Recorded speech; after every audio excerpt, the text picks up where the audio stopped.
Hi, and welcome to the President's View. This is Greg Alenti. I'm the Vice President of Operations for Guilford Little League, and once again, I'm joined by Mark Donovan, who's the President of Guilford Little League. Mark, thanks again for joining us. It was my pleasure. So, Mark, we're here today to talk about a topic that you're really passionate about, and that's districts. Can you tell us a little bit about what districts is?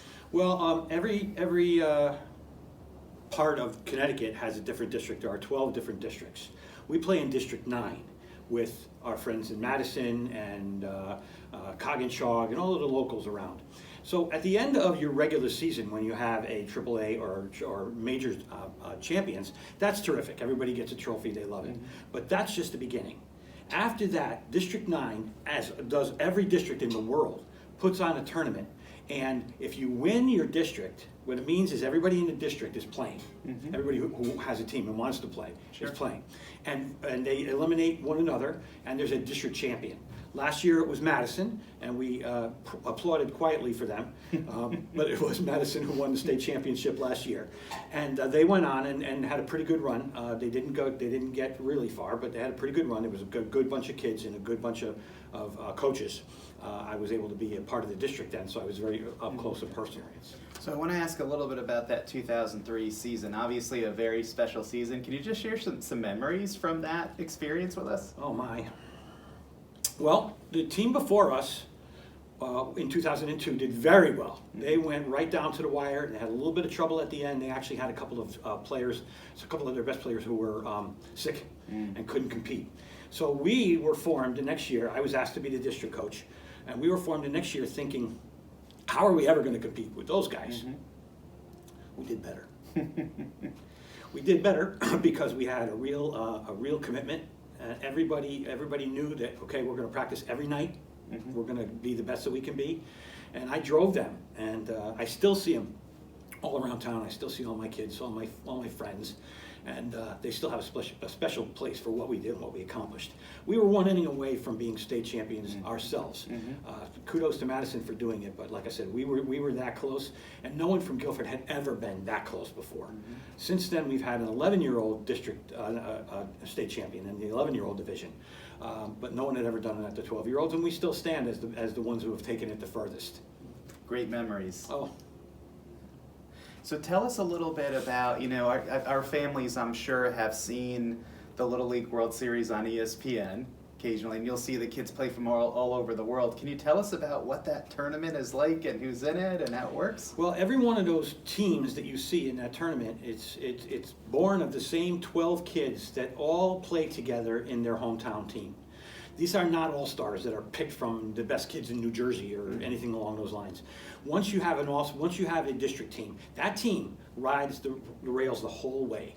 And sometimes it's South Carolina who winds up being the world champion. Sometimes more often it's Japan who becomes the world champion. But either way, those kids stay together and go as far as possible. This is all done in Bristol, Connecticut, and then they moved to Williamsport, Pennsylvania. And 2 years ago, we had the guys from Fairfield who were on our field. It was our turn to host the state championship. And those guys were terrific to be with, terrific to play with. And they went to Bristol, and they went to Williamsport, and they finished third in the world. Wow. Amazing experience. Great guys, too. So, Mark, to be successful at the districts level, it obviously takes a lot of commitment. Can you tell us about what commitment really it takes and what families should expect? Well, any baseball families who are not familiar with districts, let me kind of lay it out for you. You might want to consider not taking a vacation this year, so your one-in-a-lifetime 12-year-old has an opportunity to play with his friends on the district team. It's an enormous commitment for the children and for the coaches. We have 3 coaches. We're allowed to have 3 coaches on every district team, no more than that. And they all work very, very hard. There's practice every night, once you're named onto that team. And it's really rigorous, and that's the way they like it. The kids love it. If anybody thinks the kids are going to get tired of it, I've never seen that. They love it. They want to be out there playing with their buddies. They know they got a good team. They know they got a chance. Like you mentioned earlier, the team from Guilford in 2019 had a real chance to actually beat Madison didn't quite go that way. Mm-hmm. We have good ball players, and I get it if people say we don't care about 12-year-old ball players. We're going to go to San Francisco. We're going to go on vacation. Okay, well that's fine, but just please realize you're missing an opportunity, and we will replace that player with someone who's going to be there and going to stay. If they want to say to us, well, you know, I think my mom and dad want me to go away after we play the first 4 games, stay home. Mm-hmm. That's not what we're looking for forever. So some families, you know, it's natural to plan a vacation and obviously to feel dedication to going on vacation on a certain date. But when you really think about it, as you mentioned, these kids only have one chance to be 12 or right. 11 and to play in this tournament.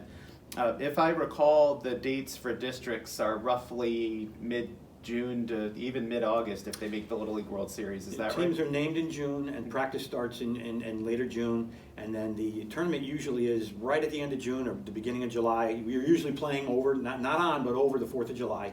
And then if you keep doing well and you keep winning, that can go all the way to the end of August and the Little League World Series. We've had teams come close. And we once had a team in New Jersey who won 2 years in a row. Tom's River, New Jersey. You're right, Tom's River, yeah. We won it 2 years in a row, which is unheard of for a group of kids like this. And we have a lot of really good players in town, really good players. If they don't want to play because they're going on vacation, of course, that's their issue. We will just replace them with the next best kid after that, and so on and so on. One of the things that I know that other programs have done is they will have youngsters who are going to come and play, knowing full well that even if they advance, they're not going to be there because they're going on vacation. Mm-hmm. We usually tell them, go on vacation, right. Because it's too disruptive for you to come in and play first base for our team, and then we actually moving on, and you're leaving to go to the Cliffs of Dover or wherever people go. Sure. Mark, you briefly mentioned tryouts for these districts teams again, and these are all-star teams. I know we've talked a little bit about having a tryout this year. Can you just share a little bit of information about that? Yes. So the way this has historically worked, and I'd like to put this back. You know, I'm not sure that it was done this way.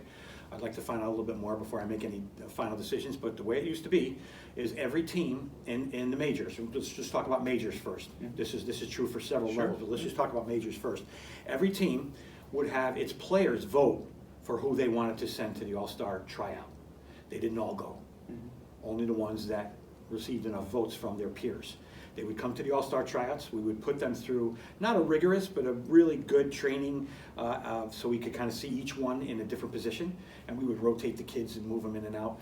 The coaches would be there, and the player agent would be there, and those guys would vote, and the highest vote getters became the team. Great. We do that at the majors, we do that at AAA, and we'll probably do that at the 10-year-old level this year as well. Great. Mark, thank you for sharing this information. I know I learned a lot. I'm sure it was helpful for our families too. So again, this has been the President's View. This is Mark Donovan, the president of, I'm not Mark Donovan. This is Mark Donovan, who's the president of Guilford Little League, and I'm Greg Alenti, the vice president of operations. Thanks, Mark. Anyone who wants to know any more, let me know. Thank you, Mark. Thank you.